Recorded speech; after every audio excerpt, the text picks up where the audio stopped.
From the Library of Congress in Washington, D.C.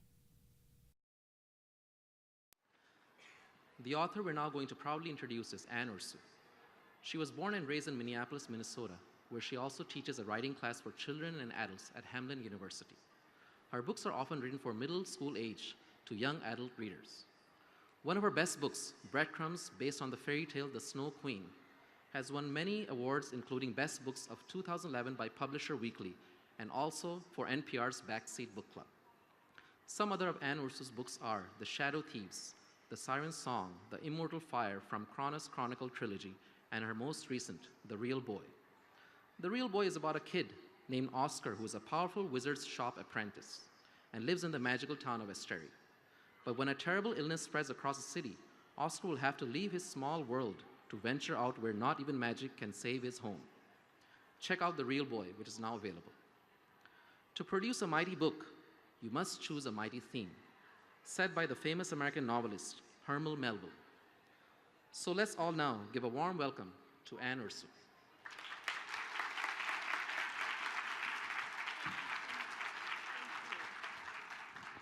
Hello, thank you so much. Can you hear me? Yay, yay, okay, thank you. My name is Anne Ursu. I am so delighted to be here today. I am standing on a stage where a lot of people who are my idols are standing today. Kate DiCamillo is like the Beyonce of the children's book world. I love Meg Medina's work, Rita Williams-Garcia, Jean Yang, who you get to see later. One of the wonderful things about writing for children and getting to read children's books is that feeling you have of a kid of like taking a book and like loving it with your whole being that never goes away. So these authors still are my idols. These are my books. I'm going to talk through them a little bit. I live in Minneapolis with my son Dash. He's 7 years old. When I named him, I was a little afraid. His name is Dash, and I was a little afraid he might end up being really slow, and the name would be ironic, and everyone would make fun of him. This did not happen. Dash is constantly in motion. He likes to play tag all the time, and he always wants to race to things. One of the few times that he is still is when he's reading. I have lots of pictures of him reading because that is sort of when I can get a picture of him. So there he's enjoying Jeffrey Brown's fine Jedi Academy. And this is earlier this year, and I hope you notice his really fly Batman sheets. Reading books is something that Dash and I really share, and I'm really glad to have a child who loves books because I grew up loving books so much. As you also might notice, we also share a lot of cats. We have 4 cats in our house. It was 3 last year, and then I got 4, and my editor called me and said, just want you to know I'm changing your official bio from 3 cats to 4. This is Hazel getting cat hair all over Dash's clothes. There she is wanting her belly rubbed. This is Petra. This is Petra checking her email. We got 2 kittens in January, Bartleby and Hex. Bartleby is the one with the socks. He's named after Jeff Smith's character in Bone. And they're incredibly naughty. Here they are, they got into some Advil, and that required 48 hours of IV treatment. They've never done that again. But everybody's happy and healthy now. I work from home. This is my office. I love working from home. One of the best things about being a writer is you never have to get out of your jammies. I am surrounded by, this is what it's like, usually looks like when I'm working. But I live my life surrounded by a lot of books. I feel like I have been created by children's books. When I was a kid, all I did was read. I didn't really know how to interact in the world, but I knew what to do with a story. I love stories, and I read everything. I love nonfiction. I was really interested in the First Ladies, so yesterday I got to go see the First Lady exhibit at the Smithsonian, which was super exciting for me. I loved fantasy. I loved comic books. I loved contemporary stories. I just read everything, and I feel like so much of the person I am today and the fact that I'm a writer is because I read so much when I was a kid. I remember thinking that I wanted to be a writer, probably because I didn't know how to do anything else. And I was in about 6th grade, and my mom said to me, I wanted to write children's books. And my mom said, well, you just want to do that because that's what you're reading now, but you'll start reading other books later, and that's what you want to do. And I took that very seriously.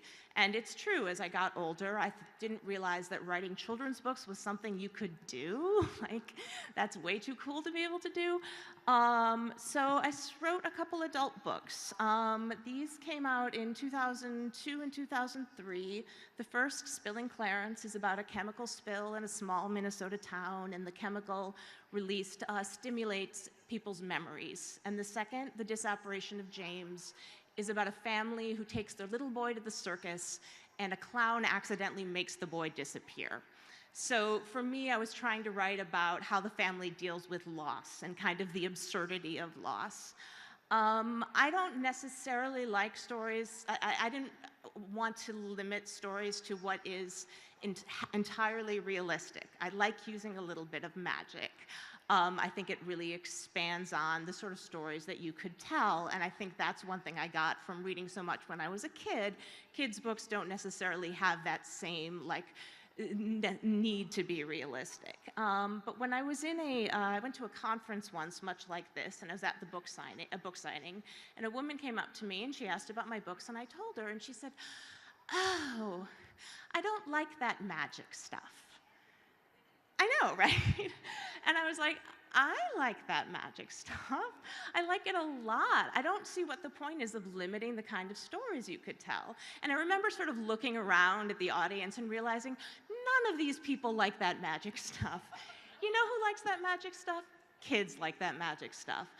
And I had started reading a lot of kids' books at the time. Maybe you've heard of Harry Potter. I picked that up at a bookstore, like, wow, this is great. I want to do this. So I realized that my home really was in kids' books. I think you have so much more freedom in kids' books to write the kind of stories you want to write. There's so much more you can do with them. So this is my first book for young readers, The Shadow Thieves. It is about Minneapolis 8th grader Charlotte, and her cousin Z comes over to stay with her from England. And Z, he's sort of under mysterious circumstances. And it turns out that when Z was in England, all the kids around him were getting sick. But then when he comes to Minnesota to stay with Charlotte, the kids there start getting sick. So the cousins begin to investigate, and they learn that actually all the Greek gods are real. They've just sort of gone into hiding. And there's something going on in the Greek underworld that's making the kids sick. And this is where all of my kids' reading, my reading when I was a kid really influenced the books that I'm writing today. I loved this book, the Delaire's Book of Greek Myths. I must have read it again and again and again.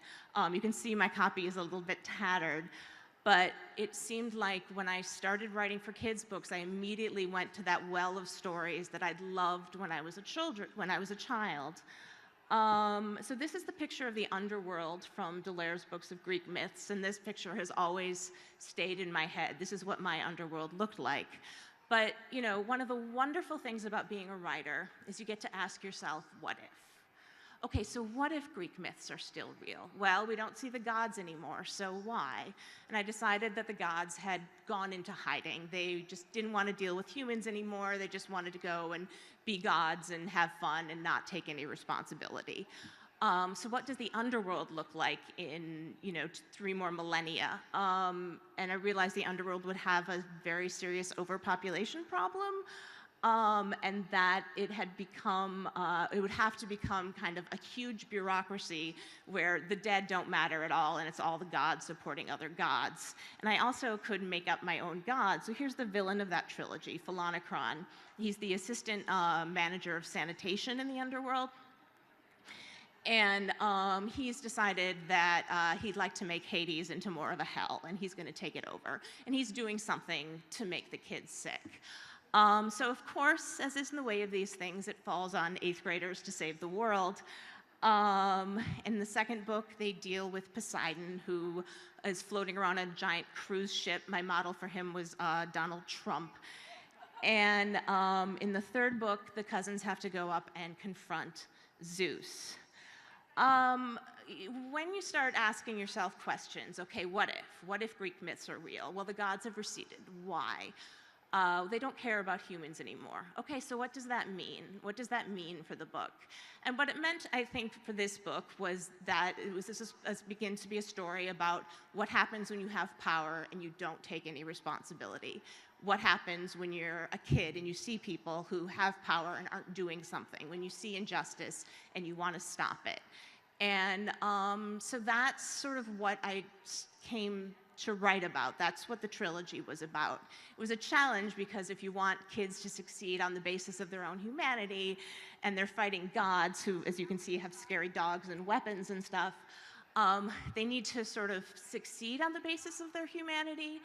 And figuring that out and keeping that theme going through the trilogy was one of the challenges, but that was also really important to me. I'm really interested in writing fantasy in which ordinary kids are able to save the world. So I spent about 5 or 6 years writing these books, and when I was done, suddenly I'm supposed to write other books, which turns out it's really hard when you've been writing these for a long time. And I was actually stuck for about 1.5 years. I wasn't interested in writing if it wasn't for Charlotte and Veronica anymore. I teach a program, graduate program in writing for young readers. A couple students are here. Hi, you guys. And I had a colleague who gave a lecture on setting in fairy tales. And she held up a bunch of different Cinderella retellings. And she said, you know, you can take this fairy tale and you can put it in all sorts of different cultures and all sorts of different times, and the story still has resonance. It still has meaning. These fairy tales last for a reason, and the more when you can reinvent them and you can retell them, and they still have so much resonance for the reader. So if you're stuck as a writer, go look at fairy tales. I was like, oh, I'm stuck. So I started reading fairy tales, and I read this one, Hans Christian Andersen's The Snow Queen. Andersen, unlike the Grimm brothers who collected fairy tales, Andersen wrote his own. And I hadn't read this one as a kid, but it is about Gerda and Kai, a boy and a girl, and they are best friends in the entire world. And nothing can change that friendship until one day something happens. The boy, Kai, gets a shard of magic mirror in his eye, and it turns his heart cold. And he's cruel to Gerda, and then he disappears. And it turns out he has gone off with the Snow Queen, tied his sled to her sleigh, and he's sort of off in her palace, frozen. But then the girl decides she's going to go after him. And this story really struck me as being about friendship and about how when you grow up, sometimes your friendships really shift and change overnight, and it even can feel like magic. And that's what I wanted to write about. I wanted to take that and write about very real kids going through that. And so the book Breadcrumbs, which came out a couple of years ago, stars Minneapolis fifth grader Hazel. Hazel is adopted from India. She loves fantasy novels. She doesn't like school very much. Her teachers don't really understand her, and she likes to stare out of the window and imagine great adventures for herself. There she is in Minneapolis, very snowy. Hazel's best friend is Jack, her next door neighbor. This is where they hang out in their shrieking shack. And I was particularly interested in the boy-girl friendship aspect. There gets to be a point where when your best friend is the other gender, you're kind of not supposed to do that anymore, especially, you know, in this day and age when like even Legos have like gender, and apparently boys can't wear shirts with girl superheroes on them. So that they were going to start like Hazel was going to start to feel like this friendship was weird, and she was getting a lot of pressure to go hang out with girls. But Jack is her safety. He's her very best friend. And except one day something happens. He is cruel to her, and he disappears. And I've used the architecture of the fairy tale. He gets a shard of magic mirror in his eye. He has gone off with the Snow Queen. She has taken him off into her palace. And Hazel decides to go after him. What I wanted was the fairy tale, to use the fairy tale aspects to really bring out the reality of the situation. You know, when you read a fairy tale, you don't really read it for the characters. You know, all we know about Cinderella is that her stepsisters are mean to her and she cleans all day.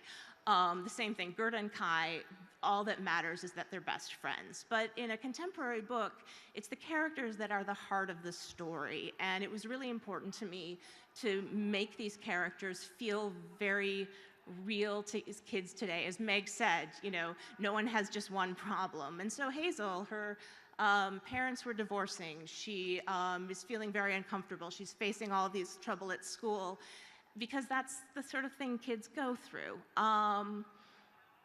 The challenge of adapting fairy tales sometimes is figuring out how much of it you want to stick to and how much of it you can reinvent. And actually, the Snow Queen, it starts to get a little bit weird when Gerda goes to save Kai. She wanders up through Scandinavia and she has all these crazy adventures. And they don't really do anything for her character, but in a contemporary story, we like our characters to go on journeys. So for me, the fantasy world that Hazel goes into was going to be a sort of a fairy tale world. And when she walks in, she feels like, okay, I don't know how to do the real world, but I can do this. I read fairy tales, I read fantasies, I know what to do.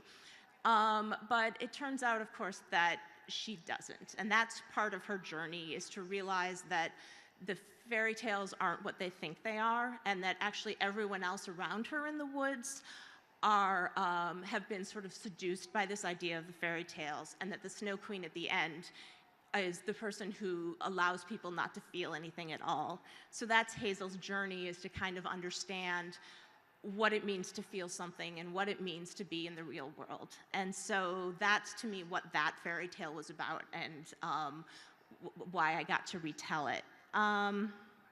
So then, I'm not the only person inspired by the Snow Queen. The White Witch in the Chronicles of Narnia, that scene where she takes Edmund away on her sleigh is exactly from the Snow Queen, from the fairy tale. Mrs. Coulter in The Marvelous Golden Compass is also inspired by the Snow Queen, and maybe you guys know this. I have no idea how this relates to the Snow Queen, but it did actually start as a Snow Queen retelling. I have only seen it with the sound off because my son doesn't like hearing the sound in movies, so I can't tell you too much, except I really like this guy. So then after I finished that book, I found myself once again totally stuck, and it was about 1.5 years, and I missed Hazel, I missed Jack, I wanted to write for them. I looked for myths to retell and fairy tales to retell, and nothing was there. But I had been wanting, my son has Asperger's, and had been wanting to find a way to write about that in a fantasy, and I couldn't come up with anything. And then I saw this play, this marionette retelling of The Sorcerer's Apprentice, and it was really watching this image of the apprentice walking down the stairs as a marionette, going down, and he's going to prepare the potions. And suddenly this whole book laid itself out before me. The book that became The Real Boy. It takes place, one of the really fun things about writing high fantasy is you get maps, which is so cool. And so this is a completely imagined world. It's an island named Alethea. It had once had magic all over it, but the magic disappeared for some reason. And so the only magic is left is in the forest, where the trees are sort of made from the spirits of old wizards, and they charge the dirt with magic. There's the Shining City, the people who live in the Shining City on the hill, and they come down and they get their magical supplies from the magicians who work in the barrow. And Oscar is a servant to one of those magicians, and he works in his basement grinding herbs, and occasionally has to go up to the shop, but doesn't like people very much, feels very uncomfortable with them, until, of course, events happen and Oscar has to go out into the world. And once you start making up your own society in a fantasy, there's so much you can write about. Suddenly you can write about class, you can write about what happens with a culture that's experienced a tragedy, and how do they act later. You can write about the uses of magic. You also get to write monsters, which is really fun. But, you know, in all of these books, what's most important to me, and in this book particularly, was Oscar. And, you know, as much as you want monsters and ideas, you really want this character at the heart of it. And just as Meg was saying, what's really important is that real, authentic kid at the heart of the story. I did not realize until I put this picture in that it looks exactly like all the pictures of my son at the beginning. That's so funny. But this book to me is about Oscar, and one of the benefits of writing fantasy is that you get to take these, you know, these real kids and put them in really extreme situations, giving them really strong challenges and allow them to save the world. So that's why I like that magic stuff, and it's why I love writing for young readers. I'm happy to take questions. Perfect. Hi, yeah. Hi, so I'm in the middle of reading Breadcrumbs right now, and I love Hazel's character and can relate to her a lot.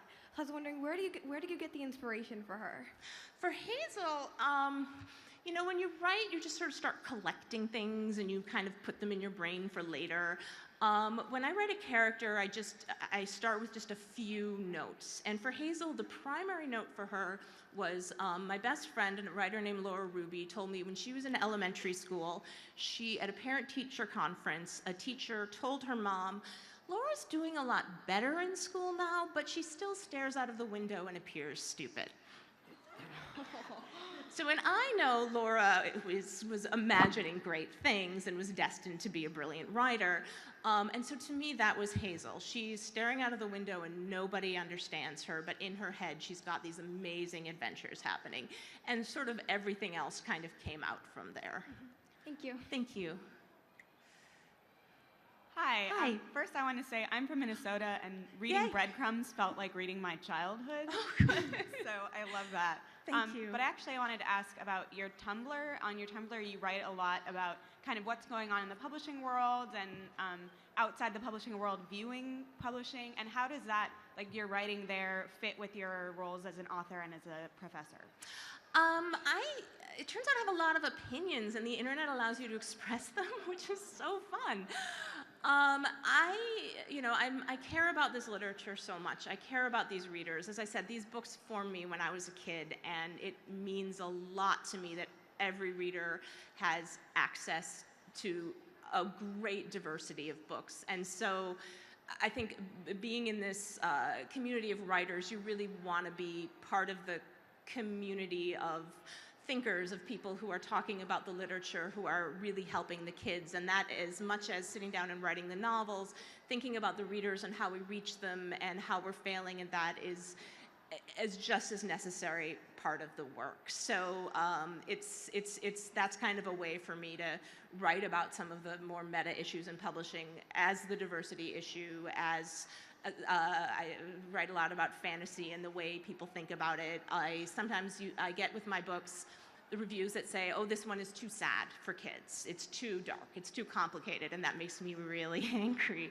because I think those are people who don't really know kids very well. Yeah, sir. Now, she's a Doctor Who fan, so go ahead and take her question. Okay. Yes, Time Lord. May I help you? Don't blink. I was wondering how you feel about the cover changes for the Chronicles, because personally I think they're horrible.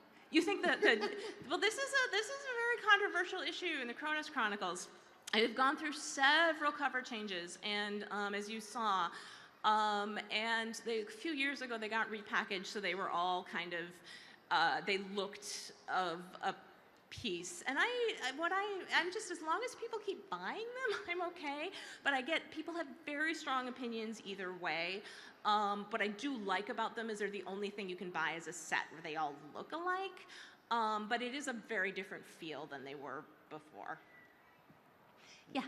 Okay, my question is, how does an author hook up with an illustrator? Is there like a author-illustrator dating service, or how does that work? That would be the most awkward dating service of all time. Our mediators are the publishers, who are way smarter than any of us. And my illustrator for both Breadcrumbs and The Real Boy is a woman named Erin McGuire. My editor showed me her portfolio, and I said, yes. And watching her work through both books and watching, the illustrations develop, and those pictures I showed you when I got them, it's like, yes, this is what Hazel looks like. This is how it's supposed to feel. And that's a wonderful experience and something I am wholly unqualified to mediate. So I'm glad there are professional people to take care of that for me. But I feel very lucky. Most people, you get paired with different illustrators for each book, but I'm hoping I can be with Erin until the day I die. I hope she's okay with that too. Yeah. Hi. So in your book Breadcrumbs, the troll thing that makes the mirror, Yeah. You call him Mal, but he has a 47-syllable name. Yeah. Did you ever think of an actual 47-syllable name for him? People have asked me what that was. I'm like, I don't know, it's 47 syllables. There's a demon in Breadcrumbs. He mirrors the demon in the Snow Queen, and he makes the magic mirror. And I can't remember if he has a name in the Snow Queen, but in my first draft of this book, his name was Butch. And that ended up being a little tonally off. So I liked Mal because it had that sort of prefix that meant bad, but the 47 syllables, I would be very tired if I tried to come up with that. But if you think of one, let me know. Yeah. In your book, Breadcrumbs, I like how you have different stories all into one, but what stories inspired you to put in there? So in Breadcrumbs, Hazel is a reader. And that was really important to me, that she would have taken fantasy books into her whole being. She interprets the world that way. Jack's mom is depressed, and to Hazel that looks like a Dementor has taken her soul, or she's had her demon severed. And fortunately these were all books I'd read too. So, as Hazel goes out and interacts with the world, I would just think, how would she see this? And sometimes that's because she starts to read When You Reach Me, and she doesn't want to read about a boy-girl friendship breaking up. Or this is an analogy Hazel would use. I wanted Hazel and Jack to really have Harry Potter and love it and be able to share that. And all of those books sort of became part of her experience of the world. But there are also books I really like, which helps. Yeah. Oh, so I just wanted to know if you have any advice for any up-and-coming writers, because I really want to do that someday. Read everything you can, and just a wide variety. There's so many things you can get from all kinds of books. Mysteries have great plots. Read those. Fantasies have such great imagination. Read lots of comic books because you get such great characters that way. Like, just read and read and read. And I really think that is the very best thing you can do. I didn't write that much when I was younger, even though I wanted to be a reader, but I just read and read. And everything I've written has been influenced by the books that I've read as a kid. You sort of get that pattern of narrative in you, and that's what is the best teacher, I think. Thank you. Yeah. Hello. I want to ask, what are your favorite books? My favorite books. I love When You Reach Me, Rebecca Stead. That book destroyed me. I thought it was so brilliant, and actually I was writing something else when I read that, and I away. So I said, if you can't even try to have that kind of ambition, why do you start writing? I love Grace Lin's Where the Mountain Meets the Moon. It's a Chinese fairy tale retellings, and that is so, so, so beautiful. There's a book that's coming out, that came out this year, Nikki Lofton's Nightingale's Nest, which is a contemporary retelling of Hans Christian Andersen's The Nightingale, and I think that is just absolutely gorgeous. Thank you. Thank you. Hi, I'm 14, and I wrote a novel for Great. the National Novel Writing Month back Great. in November, and I wondered if you had any advice for what I should do with that. I think put it aside for a while. So you wrote a novel for NaNoWriMo, National Novel Writing Month, and what do you do now? Put it aside for a while, read some other things, and then come back to it and look at it and just try to figure out, what's strong, what do you love about this, and then, what